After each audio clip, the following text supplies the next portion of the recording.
Vale, bueno, pues desde La Colmena hoy entrevistamos a Aruca Gómez, candidata para la presidencia de la Comunidad de Madrid por parte del Grupo Ciudadanos. Bueno, antes de empezar, un breve repaso a la trayectoria de Aruca. Aruca entra en Ciudadanos en el año 2015 y entra en la agrupación que crea, en este caso, Albert Rivera. Y sobre todo apuesta por Tres Cantos, un partido en el que ya llevaba casi 2 décadas trabajando por parte primero del Partido Popular y luego con Alternativa Popular por Tres Cantos. Pero luego ya teñida de naranja, Aruca coordina y más tarde se presenta candidata a la alcaldía del municipio. Sin embargo, pasa a las autonómicas en el año 2019, logrando un escaño en la Asamblea de Madrid, pero sin embargo, tras la repetición electoral impulsada por Isabel Díaz Ayuso en el año 2021, Aruca no logra revalidar su escaño y Ciudadanos pierde su representación en la Asamblea. En estos 2 últimos años ha sido asesora del Grupo Municipal en el Ayuntamiento de Madrid y estrechó varios lazos con Begoña Villacís. Y hoy, con 265 avales, encabeza su partido para las próximas elecciones. Aruca, buenas tardes, ¿qué tal? Hola, buenas tardes. Pues solo una cuestión a todo esto que has contado y es cuando Isabel Díaz Ayuso impulsa una repetición electoral, Isabel Díaz Ayuso se inventa una envolvente que no es cierta sobre una supuesta moción de censura de Ciudadanos sobre su socio de gobierno y aprovecha ese relato que crea para plantear una disolución de la Asamblea y dejarnos fuera de la Asamblea.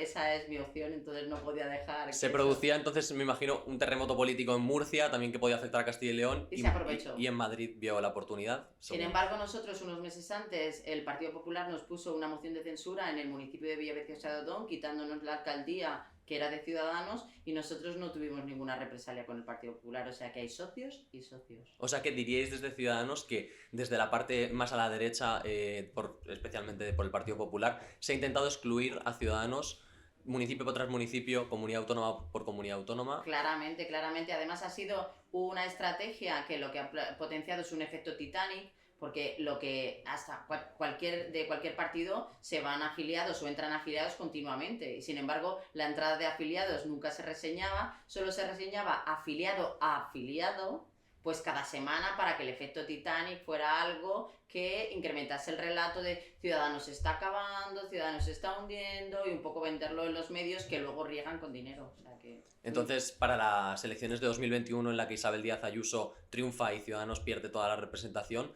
hay detrás una maniobra por parte de la derecha. Claramente, claramente. Pero no se la achaco solo a la derecha. Yo creo que el bipartidismo lo que quiere es continuar en su turnismo. Entonces, a nosotros nos ha tocado el Partido Popular, pero el Partido Socialista tiene las mismas estrategias o peores. Claro, de hecho, precisamente Unidas Podemos este año las encuestas electorales también las deja fuera. Por lo tanto, en ese caso serían más Madrid y PSOE los que liderarían la izquierda. ¿Eso crees también que es una forma, por así decirlo, de maniobrar en contra de pequeños partidos? Yo creo que para mí las mayorías absolutas es lo peor que puede pasar en una democracia. ¿Por qué? Porque al final significa opacidad, significa ineficiencia de recursos, significa falta de información, porque los partidos no están acostumbrados a rendir cuentas a los ciudadanos. Si hay otro partido en el gobierno, pues hay más apertura de ventanas, levantada de alfombras y se sabe mucho más qué está ocurriendo en ese gobierno. Sin embargo, la estabilidad supuesta que da una mayoría da una estabilidad para lo bueno y para lo malo. Entonces nosotros creemos que el multipartidismo, como en otros países europeos, tiene que llegar para quedarse y para aprender a una cosa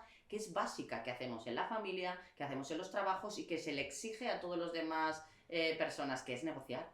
O sea, en cualquier país de nuestro entorno, los políticos negocian sobre asuntos, ceden en asuntos, pero por una razón muy sencilla, porque si algo es, si el juego político es de suma cero, al final siempre el contrincante político, quien se quede fuera de ese juego, está deseando ganar para dejar al contrario fuera. De esa manera tenemos, por ejemplo, la inoportunidad de 9 leyes educativas en 50 años, 3 de ellas recurridas, una de ellas ha durado exactamente un año, y así no se puede tener ni un sistema educativo puntero ni un sistema educativo. Ya no iría a ningún calificativo y menos positivo. Sí, ya conocíamos además este fin de semana que había estado hablando de educación y precisamente 9 leyes educativas, perdona, era lo que más achacáis. Pero el lema principal de vuestra campaña es valentía. Valentía, y con el hashtag se necesitan valientes, con ello inundas todos tus meetings, tus redes sociales. ¿Por qué crees que hacen falta valientes que apuesten por Ciudadanos? Pues hacen falta valientes porque para ir contra el status quo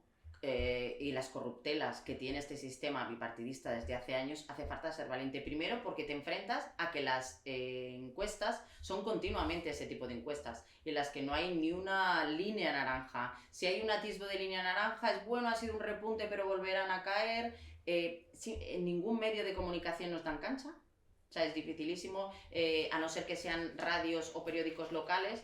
Telemadrid nos ha prohibido entrar en el debate, 4 nos ha prohibido entrar en el debate. O sea, tenemos que hacer verdaderos esfuerzos que a trabajo no nos va a ganar nadie. Por eso lo que no saben es que decíamos esta mañana en el New Economy Forum que soy la gran desconocida, pero soy igual de trabajadora. O sea, que tengo los mismos reaños Claro. para seguir trabajando y ser conocida a base de trabajo y de kilómetros. Por supuesto, indudablemente. Y ya que sacas el tema de Telemadrid efectivamente no invita a Ciudadanos para este debate y desde el partido decidís llevar este asunto ni más ni menos que a la Junta Electoral. ¿Tenéis respuesta de la Junta Electoral? No, todavía no, porque además es que lo que ya se ha producido ha sido una cuestión muy curiosa para que veáis cómo funciona el mundo político y el sistema que llevamos años alimentando. Y Telemadrid nos deja fuera, vamos a hablar con Telemadrid y le decimos que por favor, que nosotros queremos participar en ese debate porque tenemos 96 municipios de los 179 de la Comunidad de Madrid con cargos que están relevantes e incluso en gobiernos y tenemos representación en el Congreso de los Diputados. Y que sin embargo, por ejemplo, Podemos en el Ayuntamiento de Madrid no tiene representación y nos dicen, es que para Podemos hemos hecho la consulta a la Junta Electoral y le digo, bueno, pues hacedla para nosotros y dice, no, para vosotros no. Entonces, la cuestión es muy clara. El Partido Popular le interesa tener a Podemos para confrontar argumentos y tener polarizada la sociedad y ganar en ese campo, pero sin embargo, cuando tiene alguien que puede ser similar o es un contrincante que realmente puede quitarle votos, no quiere a nadie en el tablero. Pero, sin embargo, Televisión Española ha sacado su plan de cobertura dándonos cobertura. ¿Y qué ha ocurrido? Que todos los demás partidos han recurrido a ese plan de cobertura para que nos saquen. O sea que a nivel nacional, Ciudadanos también está intentando hacerse hueco mientras todos los demás partidos van en contra de él. Parece que intentan llevárselo todo más a los extremos y que el centro no Ellos exista. han empezado por el centro, intentando comerse el centro, para quedarse en el bipartidismo más absoluto, que es lo que se interesa, el turnismo, porque además, si os dais cuenta, está todo dividido. Cuando tú entras en el Partido Popular o en el Partido Socialista, tienes hasta los conflictos internacionales divididos, no tienes que pensar. Ya sabes si estás de parte de Israel o de Palestina, si estás de las energías renovables o de la contaminación. O sea, son cosas, mire, es que el mundo no tiene esas dicotomías. Ya hemos decidido que la modernidad y la transición ecológica y la transformación digital tiene que hacerse. Si no, nos va a pasar por encima esa transformación y otros países punteros van a acabar con un mercado en el que nosotros no vamos a rascar nada, y hay muchos ciudadanos españoles, muchos ciudadanos madrileños que no están dispuestos a dejar pasar esa oportunidad. Y una cuestión fundamental, esa oportunidad ahora la tenemos con fondos europeos. A partir del 2026 la vamos a tener por el lado difícil y es sin dinero. Nosotros ahora mismo tenemos los suficientes recursos como para transformar nuestro modelo económico. Si nosotros no aprovechamos para presentar los presupuestos, o sea, los proyectos hasta el año que viene y para ejecutarlos en 2 años más, tenemos un problema. O sea que los fondos europeos tampoco apuestan por el liberalismo, o al menos no parece que a largo plazo vayan a seguir regando en ese sentido no, lo que el hacen centro. Lo que hacen es cubrirse porque el Partido Socialista es incapaz de gestionarlos, el Partido Popular es incapaz de gestionarlos y juegan a la confusión, a bueno, es que a lo mejor no hemos tenido tiempo suficiente, no había los proyectos, uy, el proyecto este no ha salido. O sea, una especie de envolvente en la que al final el debe y el haber de los proyectos está todo en el debe. Nadie nos da explicaciones, nadie nos rinde cuentas, no han tenido ni siquiera la deferencia de tener un organismo autónomo de los muchos que tienen. Yo no digo hacer uno es profeso, sino ad hoc, sino utilizar alguno, cambiar el objeto y decir, oiga, mire, esta es la oficina que va a gestionar los fondos europeos, de manera que las administraciones autonómicas y locales van a presentar ahí sus proyectos, van a tener máxima transparencia y esto se va a traducir en una mejora en las vidas de los ciudadanos. No. Ya me imagino. Vale, y luego además, para que Ciudadanos, en este caso dices que estos partidos están intentando eliminar el centro en la medida de lo posible, polarizar la sociedad, pero en caso de que Ciudadanos pueda entrar en la Asamblea y en tal caso pueda hacer pactos para crear un gobierno autonómico, ¿a qué formaciones le tenderíais más el brazo y a cuáles menos? Yo creo que esa pregunta ya se la tendríamos que trasladar a ellos. Nosotros hemos pasado por varias situaciones en las que primero les dejamos gobernar en minoría, a la lista más votada. Vimos que a pesar de nosotros colaborar, ellos en cuanto tenían mayoría absoluta se liberan de cualquier socio. Es más, incluso nos han llegado a decir, el pueblo ha hablado y quiere que sean solo en mayoría absoluta, con lo cual otra vez la opacidad. Entonces, si nosotros queremos cambiar el sistema y queremos cambiar la forma de hacer las cosas, son ellos los que tienen que plantearse qué van a pactar con nosotros si quieren nuestro apoyo y nosotros liderar esos proyectos de transformación. Si no, ya tenemos claro que eso no va a poder llegar a ser. Vale. Y elaborabais una tabla, además, publicada durante esta semana, en la que Ciudadanos básicamente apuesta por en materia de igualdad, organización del Estado, ciencia, economía, también vemos en gestión de fondos. Si nos fijamos detenidamente, los demás partidos, según afirmáis, no se fijan tanto en esas cosas como con respecto a Ciudadanos. ¿Por qué crees, por ejemplo, como dice en esta tabla, que los partidos de izquierda en Madrid no se preocupan tanto por la igualdad entre los españoles, la defensa de la Constitución o la defensa por un sistema autonómico? Porque ellos tienen divididos los temas y además, mira, lo decía Ortega y Gasset también, es una frase que es bastante provocadora y me gusta mucho, que es ser de izquierdas o de derechas es una manera de seguir siendo imbécil porque la hemiplegia moral es algo que nos perjudica a todos. Ortega, en 1900 y pocos, con lo cual ya satisfaba a qué tipo de sociedad o de partidos nos enfrentábamos. Y esto es lo que hacen, o sea, si eres del eje analógico de izquierda-derecha, cuanto más a la derecha, más pro desarrollo económico. Una confusión total, porque no son pro competencia, son pro desarrollo económico de determinados colectivos dentro del desarrollo económico. Y en el lado contrario, son pro trampa de la pobreza. O sea, ellos defienden a las personas sin recursos o lo que ellos llaman, que a mí me espelunda el concepto de vulnerables, pero al final vulnerables somos todos. O sea, serán que tengan una situación económica, o sea, que no hace falta eufemismos para decir que tienen una situación económica peor. Y a esas personas que tienen una situación económica peor, en lugar de ordenarles en un itinerario social para que eso no sea una trampa y puedan salir con formación, con una determinada renta durante un tiempo y una ayuda y una mentorización para que cambien de hábitos y de comportamientos, que es lo que precisamente les ha llevado hasta ahí, en lugar de hacer eso, lo que le hacen es pagarle media factura del teléfono, un cuarto de la luz. Así nadie sale de una trampa de la pobreza y así mantienen su electorado unos y otros. Sí, y así más o menos lo manifestáis, que en la gestión económica veis que es ineficaz en torno a la izquierda, pero sin embargo, decías hace un momento que el Partido Popular sí que apuesta por algunos colectivos, pero que por otros no en cuanto a la gestión económica, pero sí que estáis más o menos de acuerdo en este sentido con la gestión económica eficaz. ¿Qué crees que la derecha puede estar haciendo mejor o peor en este caso, en estos 4 últimos años a Isabel Díaz Ayuso? Y ¿hubieseis apostado por apoyar los presupuestos que se quedaron estancados? El problema del Partido Popular en estos 2 últimos años es que ha sacado adelante 2 leyes, que son la ley de cooperativas y la ley de mercado abierto, que son 2 leyes de Ciudadanos, que Ciudadanos ya tenía hechas cuando se produjeron esas leyes, con lo cual esas son nuestras leyes. Vale. ¿Qué ha ocurrido? El Partido Popular ha sido el partido que en España ha subido los impuestos más desde Isabel la Católica, demostrado.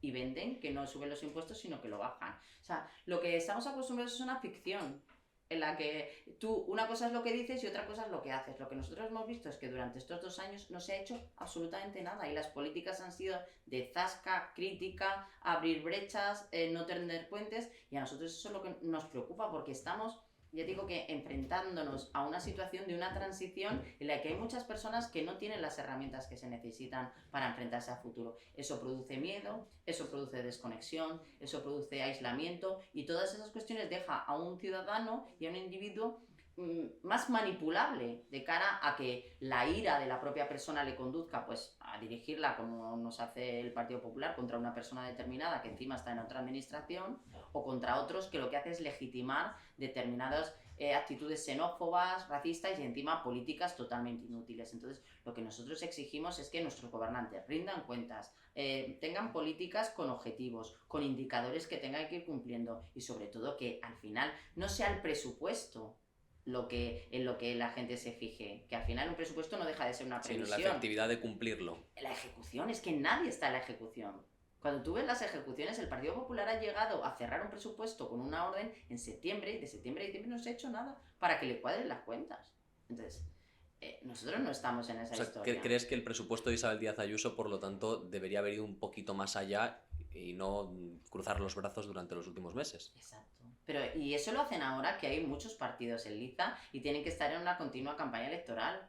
Anteriormente, cuando eran 2 partidos, lo único que hacían era polarizar un mes antes de las elecciones. Se llevaban a cabo las elecciones y se acababa la polarización, cada uno volvía, otros 3 años de relax total, y en el último año, pues como ahora, se abren zanjas, se cambian luces, se ponen árboles, como si fuéramos tontos. Mire, que ya son estrategias muy antiguas. Sí, porque de hecho también este último mes electoral, ¿qué es lo que tú has visto que creas que ha generado más crispación política, polarización social? ¿Qué crees que están haciendo los partidos en esta campaña electoral que está generando que efectivamente cada uno intente separarse cuanto más del otro. Pues primero, hay un mercadeo sobre la vivienda indecente. O sea, lo que no podemos hacer es cada día como si estuviéramos jugando al mus, envidando o subiendo la apuesta de yo tengo 1000 viviendas, tú 2000, yo 3000. El tema de la vivienda en España y de la vivienda para los jóvenes es una cuestión muy sencilla si respetasen que la vivienda en alquiler que hace la administración debe quedarse en alquiler. Porque tú la puedes utilizar durante unos determinados años cuando tienes ese proyecto vital que necesita iniciarse, y una vez que tú tienes unas condiciones económicas y te procuran unos empleos de calidad que no sean los empleos que están precarios a los que nos están acostumbrando ahora, tú puedes salir de esas viviendas en alquiler y poder acceder, eso sí, mediante un crédito para la entrada, si no has podido ahorrar, etcétera. Pero habría vivienda para todos. Sin embargo, ¿qué hacen? Para que les voten, vendérsela, y acaban con el recurso que tiene la propia administración. Entonces, ¿qué es lo que propondría Ciudadanos para mejorar el tema de la vivienda? Porque, Mantenerla. por ejemplo, en Madrid es la segunda comunidad autónoma con el precio, bueno, la segunda por detrás de Barcelona con el precio más alto de los alquileres. También los precios de los alquileres turísticos están disparados. Entonces, ante esta situación, Ciudadanos, ¿qué plantea? ¿Estáis de acuerdo con el tope de precios que propone el gobierno central? Es que todos los que seguimos la política desde hace años hemos visto que todo lo que es topar y todo lo que se hace mediante una ley y de manera obligatoria acaba produciendo un efecto colateral, primero, por donde el mercado vuelve a regularse. O sea, si tú topas esos precios, al final acabará la gente pagando en negro, teniendo que... Lo pagarán en otros conceptos, mobiliario, suministros, etcétera. Entonces, para nosotros eso no es resolver el problema. El problema se resuelve desde el punto de vista de la oferta. Y si tú tienes oferta en alquiler, y además es oferta en alquiler para jóvenes, lógicamente tú lo que tienes que controlar es que sean los jóvenes los que vivan en esa vivienda y tengan siempre opciones. Lo que sí que no se puede prometer por parte de nadie es que tú vas a tener en medio de Madrid o en determinados sectores o en determinados lugares de la propia ciudad de Madrid viviendas asequibles a un determinado precio, porque eso también lo regula el mercado, y hay zonas tensionadas pues porque pues hay menos oferta o hay mucha más demanda. Pero lo que sí que podemos asegurar es que si las empresas, por ejemplo, municipales del suelo y la vivienda de los municipios y las políticas de vivienda de los municipios se coordinasen desde la comunidad autónoma, estoy segura de que tendríamos un parque de vivienda en alquiler amplísimo, sobre todo porque también se podría dar incentivos a todas las personas que alquilan viviendas para que formasen parte de ese plan. O sea que opciones hay muchísimas. Entonces, ¿piensas que las zonas más tensionadas, por ejemplo, si nos vamos al centro de Madrid, que vemos que la mayoría de los precios más altos están precisamente en esas zonas, dirías que entonces en estas zonas poco más se puede hacer porque la ley de la oferta y la demanda rige que esas zonas van a ser las más caras, pero sin embargo, si los salarios no suben a ese mismo nivel, ¿qué ofreceríais desde Ciudadanos para arreglar esa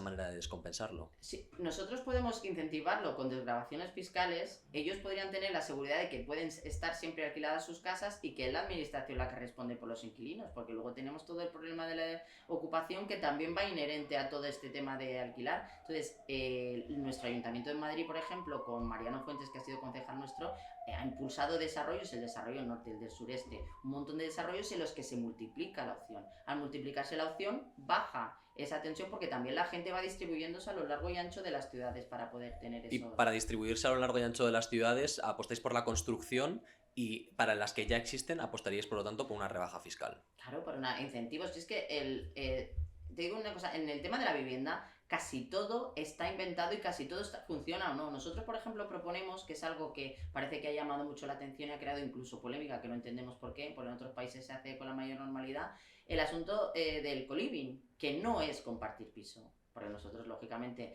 no vamos a hacer algo tan absurdo como compartir piso, que es algo que todo el mundo hace sin que a nadie se lo digan, ponerle un anglicismo, Claro, para que parezca otra cosa. Para nosotros el co-living son apartamentos en los que sí que esos apartamentos tienen servicios comunes, pero con una función muy determinada, y es, nosotros queremos que la gente, cuanto más pequeña es, tenga una oportunidad de salir de su casa. Primero, hay un problema de soledad no deseada en personas jóvenes amplísimo, que hay muchos políticos que desconocen. Esta mañana nos escribían de Mensajeros de la Paz para que hiciéramos una concejalía o una consejería de soledad.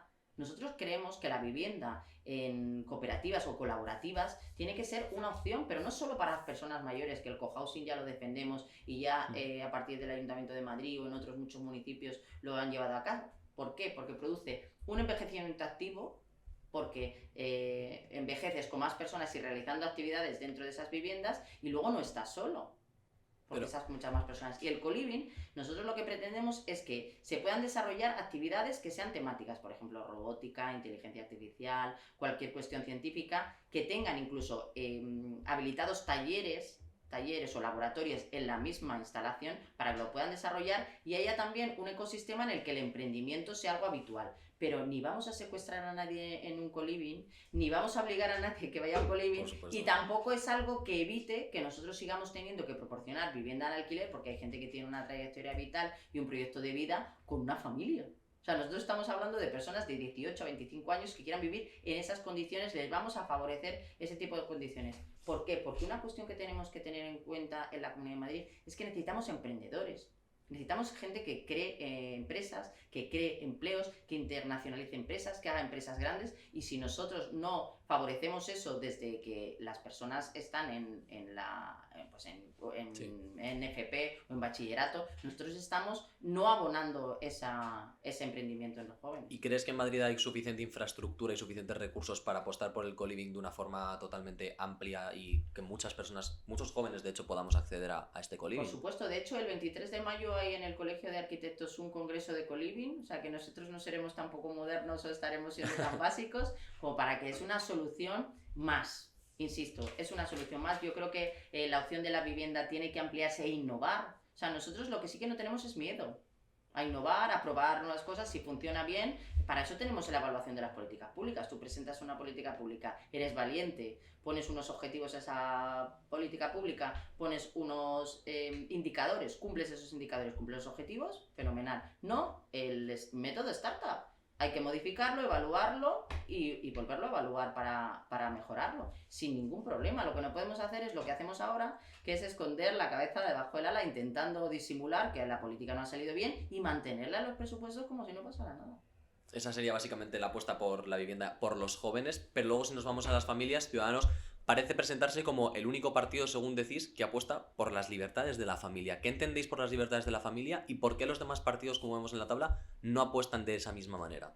Pues porque por arriba o por abajo los demás partidos no tienen en cuenta la clase media, que es la que, bueno, ya lo decía Aristóteles, ¿no? Que basásemos los gobiernos en la clase media, que sería la forma más fácil de que fueran estables. Entonces, lo que nosotros decimos es que es injusto que esas familias son las que siempre paguen y nunca reciban. Son personas que no han recibido ningún crédito ICO para pagar la entrada. No reciben ni siquiera la deducción que muchos nos beneficiamos en la vivienda habitual en la desgravación del IRPF.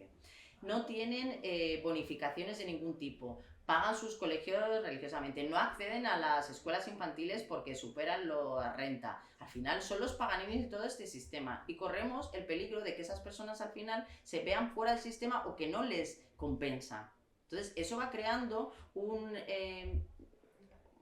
obstáculo mental en el que tú ves que no está representado en tus... y acabas por no votar, por no creer en el sistema, por querer que el sistema no te representa, y nosotros queremos evitar eso. Entonces sí que pensamos que, por ejemplo, el ecosistema que se tiene que cuidar a raíz de los colegios y alrededor de los colegios tienen que tener comedores escolares gratuitos, porque forma parte de la educación, del proceso. Las actividades extraescolares no pueden ser ni por zonas ni por poder adquisitivo, porque al final nosotros, por ejemplo, queremos hacer un apoyo y un esfuerzo en la inteligencia emocional y en la gestión de las habilidades blandas en los colegios. Pues para eso nosotros tenemos que dejar un amplio abanico para que esa gestión de esas emociones al final produzca menos fracaso escolar, menos violencia, menos bullying, más éxito en los planteamientos. Y creo que hay que modernizar la educación. Nosotros también planteamos en la educación utilizar la inteligencia artificial, que a la gente le parece que es una cosa de mañana y es una cosa que estamos utilizando hoy en todo lo que hacemos. ¿Y crees que también en la política se traslada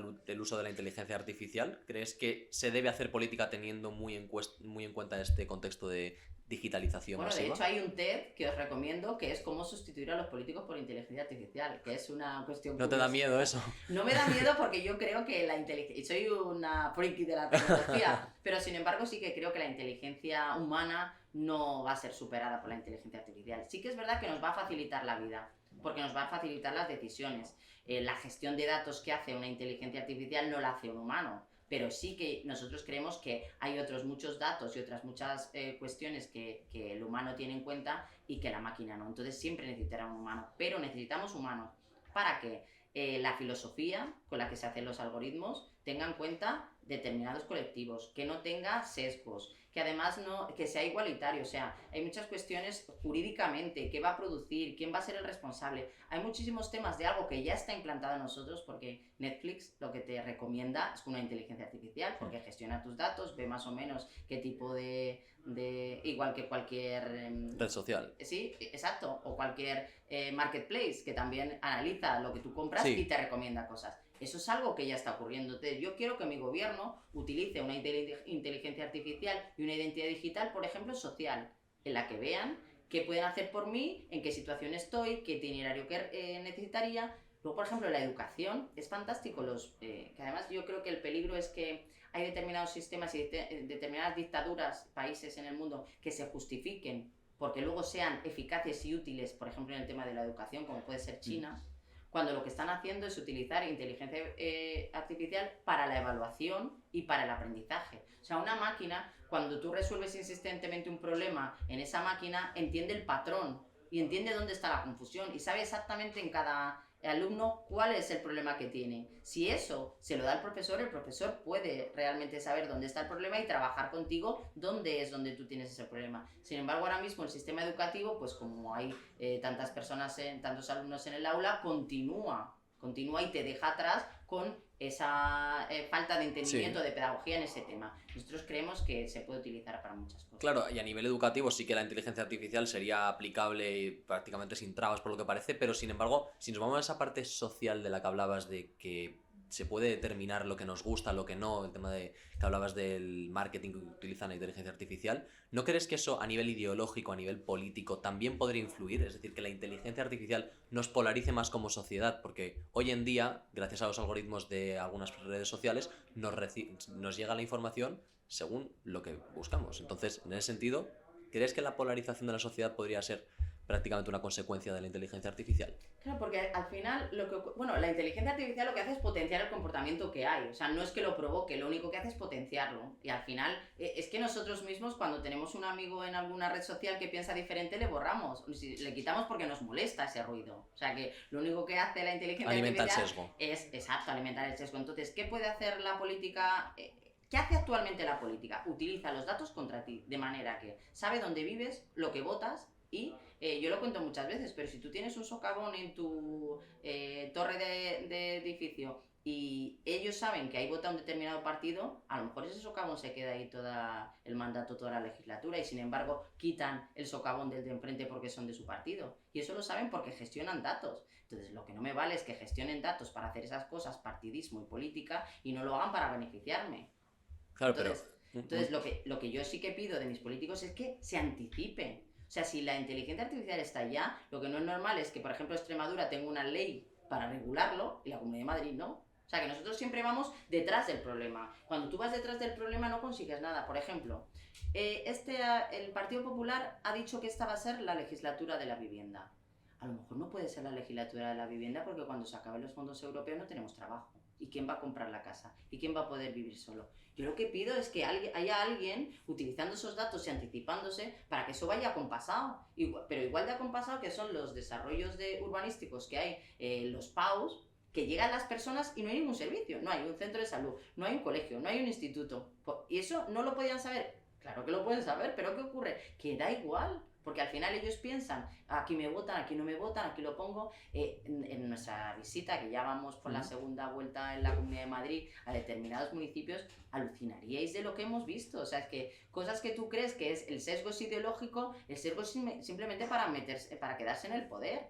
Igual apoya un colegio concertado, Izquierda Unida, en Rivas, que el Partido Popular en Tres Cantos.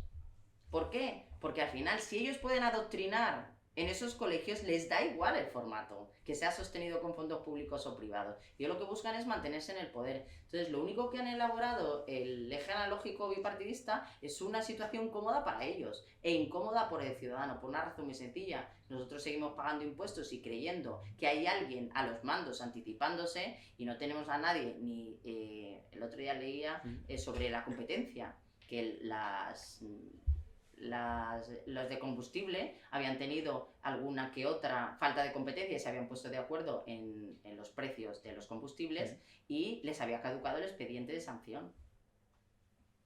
Entonces, hay cosas inexplicables.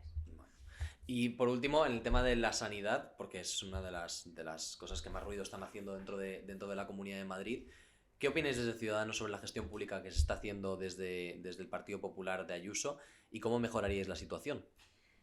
Hace 20 años que no se acomete ninguna modificación organizativa ni de impulso económico en la atención primaria en la Comunidad de Madrid. ¿Eso qué hace? Que al final, como no hay condiciones laborales y económicas, los sanitarios no optan por ser médico de familia, ni por ser pediatra, ni por estar en un centro de salud. Van a atención hospitalaria, que tienen otro régimen, otras cuestiones, y prefieren ahí. Entonces, ¿qué ocurre? Que nosotros lo que queremos es que el centro de salud sirva para lo que dice el propio nombre, para mantener la salud. El hospital ya te curará cuando vas allí con síntomas si tienes un problema o es una urgencia. Pero si tú tienes tu médico que te puede hacer un estudio longitudinal, que te conoce, que sabe que has podido tener un problema emocional, personal, etcétera, que te influye, porque al final somos pura química los humanos, entonces eso te influye y sin embargo si tú vas a urgencias con ese problema te hacen miles de pruebas, te dan medicamentos para el síntoma que se está produciendo y al final no van a erradicar el problema que puede ser incluso de salud mental y pueda ser psicosomático lo que te ocurra. Entonces, ¿crees que se está utilizando los hospitales como centros de salud? ¿O los centros de salud como hospitales? Los hospitales se está haciendo una labor como diciendo, tenemos muy buenos hospitales, cierto, tenemos buenos hospitales, pero la salud se conserva. No, la salud solo no es para curar, es para prevenir. Entonces nosotros creemos que la inteligencia artificial puede incluso predecir con tus hábitos de vida, dónde vives, con un montón de datos y de estudiados y generados desde el punto de vista de cualquier humano, de cualquier ciudadano, puede hacer predicciones en las que a ti te llamen, que hablamos ayer de Nueva Zelanda, que por ejemplo lo que ha hecho un cribado de osteoporosis, ha hecho pruebas de osteoporosis a su población 5 años antes de lo que suele ser la media que manifestasen esta enfermedad, ha conseguido recetarles con tiempo calcio y ha minimizado las operaciones de cadera en un 10%. Esa es la... Gracias a la inteligencia artificial. Esa es la sanidad que yo quiero. Claro, pero en la situación actual de que no hay apenas médicos de atención primaria, eso la inteligencia artificial no lo va a poder solucionar. ¿Cuántos años han tardado en dar luz verde a la última oferta de empleo público de sanitarios en Madrid, de médicos? ¿Cuánto? 4. Esos no tienen ningún interés en que haya médicos en Madrid. Y médicos en Madrid faltan de determinadas especialidades, pero no de todas. Entonces, ¿qué ocurre? Estamos todos pagando una facultad de medicina en la que tú te puedes formar, nadie te dice qué especialidades son necesarias o potenciar unas especialidades o hacer otras. ¿Crees que no se potencia para nada la atención primaria? Para nada, para nada. Ni además, ni tienes las citas que puede asumir una persona en condiciones normales, además tienes una labor administrativa que a cualquiera que entre en la medicina o incluso también en los docentes que vocacionalmente te tapan, o sea, acaban llenándote el día de labores administrativas que eso podría hacerlo perfectamente una inteligencia artificial. Esta mañana poníamos el ejemplo del ChatGPT, que todo el mundo lo utiliza y tarda menos de 3 minutos en escribir un email que antes una persona intentando buscar las palabras adecuadas tardaría media hora o 40 minutos. Incrementa la productividad en un 14% y duplica el Producto Interior Bruto. Yo quiero una comunidad de Madrid próspera y me ha hecho mucha gracia por la recogida esta mañana un periodista, en la que la gente cuando vaya a trabajar no llore porque es lunes. Yo quiero que esos trabajos que nadie quiere hacer los haga una máquina y sin embargo los que necesiten el trato humano. Yo no quiero que a mí me reciba un bot en una consulta médica ni que me reciba en ningún sitio una máquina. Yo lo que quiero es que me reciba un humano y el trabajo de organizar, ordenar, clasificar, mejorar el producto que lo haga una máquina. Pero, sin embargo hemos empezado al revés. Esta realidad entonces lo que haría sería que desaparezcan ciertos empleos que a lo mejor son más tediosos en ese sentido y que la inteligencia artificial pueda hacer de una forma mucho más productiva, pero sin embargo, ¿habría empleo para todos? Esos empleos restantes, si descontamos estos de los que hablas, ¿habría empleo suficiente para todos? Por supuesto, y además es que disfrutaríamos de más. El otro día leía un artículo sobre cómo cotizarían los robots. Porque claro, los robots que tú también tuvieses trabajando, también habría que tener una fiscalidad para esos robots. Entonces, lo que hay que hacer es no tener miedo a la innovación y no esperar a que al final sea algo que te pille sin prepararte. O sea, yo creo que la inteligencia artificial está aquí. Que la gente me mira muchas veces como si estuviera hablando de que íbamos a llegar a un platillo volante. No, está aquí. Estamos hablando de coches autónomos que ya funcionan, los coches autónomos. Y ahora las disquisiciones es de quién es la responsabilidad, si el coche pilla a alguien, si el coche tiene algún problema. O sea, estamos en ese debate, pero no estamos en el debate del que el coche no pueda ir o no pueda ir solo. Entonces, a lo que la gente hay que decirle es que eso ya está aquí. O sea, que no es una cosa que le podemos dar la patada para adelante o como estos que se querían poner de acuerdo para cortar esa innovación, ese estudio. Eso es imparable. Entonces, si es imparable, yo quiero unos políticos que estén, que lo prevean y que no nos pase como el circo con animales. Nos ha pillado con una ley de bienestar animal que les ha dejado con los circos sin saber qué hacer con los animales que tenían allí. Oiga, mire, yo espero que quien me dirija y me administre tenga una transición y me diga, oye, te compro los animales, podemos llevarlos a tal sitio. No, de la noche a la mañana usted ya no puede. Igual que creo que fue el portavoz del Partido Popular que dijo, a partir de no sé qué día, los coches no saldrán de su casa o no saldrán de las ciudades. Mire, es que así no se puede gobernar. Se gobierna en una transición en la que tú tienes que pensar y ponerte en el lugar de tus administrados. Y ellos no tienen ni el suficiente dinero para cambiar un coche de un día a otro, ni para cambiar de negocio, ni como me decía el pobre dueño del circo de animales, dice, es que yo no puedo ser el circo del sol de hoy a mañana. ¿Sabes? Claro. Por mucho que a la gente le parezca que eso es una cosa sencilla, necesita una transición. Por lo tanto, a los políticos que actualmente nos gobiernan, dirías tú que les falta esa parte de empatía, de empatiza con tus administrados. Y... Trabajar. Les falta trabajar más que empatía, mano a mano. Menos hablar y más trabajar. O sea, yo creo que al final lo que hacen es no mover nada para que no haya ruido y no ocurra nada y le sigan votando. Entonces parezca que la estabilidad, que no pasa nada. Sí que pasa. Cuando la ley de Murphy dice que vamos duplicando la capacidad tecnológica de un año para otro, sí que pasa. A pesar de que yo estoy intentando aquí disimular, todo está modificándose. Entonces lo que yo quiero son políticos que entiendan el mundo al que nos enfrentamos y que estén poniendo los trabajos necesarios y las leyes necesarias como para que eso nos pille de una manera positiva y lo podamos aprovechar todo, no que vayamos dejando gente en el camino o que vayamos acongojando gente porque tiene miedo a no tener las habilidades necesarias para enfrentarse a ese mundo. Ciudadanos, por ejemplo, entonces propone adelantarse a esta velocidad que dices que está tan disparada de la inteligencia artificial y la digitalización. ¿Qué riesgos crees que hay, por tanto, y ya con esto terminamos, de que sea demasiado tarde? ¿Qué podría pasar en caso de que los partidos políticos no se pongan, como ofrecéis vosotros, cuanto antes manos a la obra? Pues lo que ocurre es que el Partido Popular de repente se ha vuelto verde cuando... otra cosa alucinante, nosotros estamos dando ayudas de pobreza energética cuando tenemos paneles solares y uno de los lugares del mundo con más horas de sol. ¿Eso lo puede entender alguien?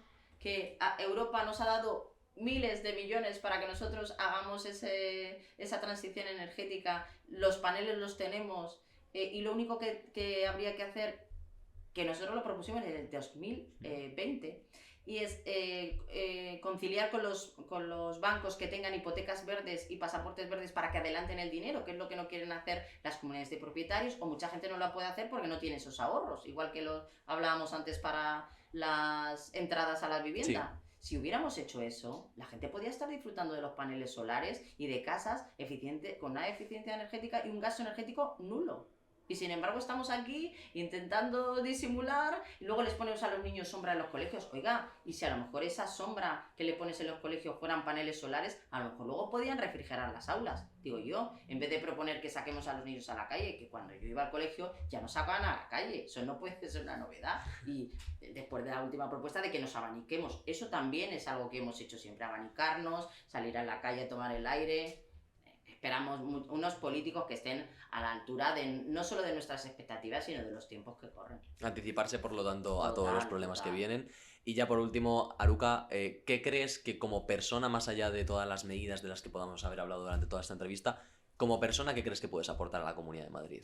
Pues yo sobre todo una necesidad imperiosa de modernizarse y además una persona muy trabajadora y con las ideas muy claras de lo que hay que hacer en esta comunidad. O sea, yo creo que no podemos perder un minuto más porque ya hemos estado con el bipartidismo intentando remontar una tras otra crisis y yo creo que si no nos adaptamos al final no vamos a seguir encadenando una tras otra, con lo cual las personas jóvenes no van a conocer otra cosa nada más que situaciones críticas en las que tendrán precariedad laboral, no tendrán acceso a proyectos vitales y luego encima queremos que actúen de manera que nuestra natalidad crezca y que encima estén felices. Mire, es que así no se hace, o sea, así es prácticamente imposible. Pues muchas gracias por atendernos y pues nada, Aruka Gómez, candidata a la presidencia de la Comunidad de Madrid por Ciudadanos. Gracias. Pues muchísimas gracias, espero que confiéis en nosotros para que esto cambie y se modernice. Gracias.